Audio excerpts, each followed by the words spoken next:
Les Nigérians, ils ont étouffé les Algériens. Il y a eu un pressing très haut, un contre-pressing dès la perte du ballon. Les trois attaquants ont beaucoup pressé. Ils n'ont pas laissé à l'Algérie le temps de se préparer. Donc très vite, ils étaient sur les ballons. Et une fois qu'ils avaient le ballon, rapidement, ils se projetaient vers l'avant. Donc ce que je disais tout à l'heure, je serais intéressé de voir le nombre de courses à haute intensité nigérienne parce que ça allait vraiment, ça allait vite, ça combinait vite. Ça jouait très vite vers l'avant. Aussi, maintenant, on est habitué, mais Adams et Lokman, aujourd'hui, se sont mis aussi au niveau. Ça, vraiment, là-dessus, il y avait vraiment une classe différence physique, parce que j'avais le sentiment qu'ils rendaient facilement 5 cm de moyenne, quelques kilos, quelques kilos aussi.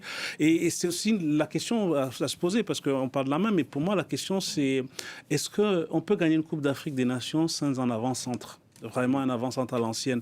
Parce que le choix de l'Algérie depuis les quarts de finale de jouer sans vrai avant-centre avec Maza en faux neuf, est-ce que c'est vrai que cette volonté de contrôler le jeu correspond vraiment à cette compétition où il y a de l'impact physique, où il y a de la détermination, où il y a beaucoup de courses, même si elles sont souvent échevelées. Donc voilà, c'était... Après, c'est un dispositif tactique qui leur avait permis d'arriver jusque-là. Enfin, pas tous les matchs d'ailleurs, parce qu'ils ont souvent mis Bounedjah aussi titulaire. Et là, il est rentré peut-être un peu tard.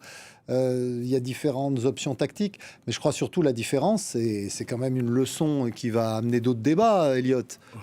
Vous avez l'Algérie qui a éliminé les Léopards du Congo sans qu'il y ait grand-chose à dire. Et l'Algérie se fait sortir par le Nigeria.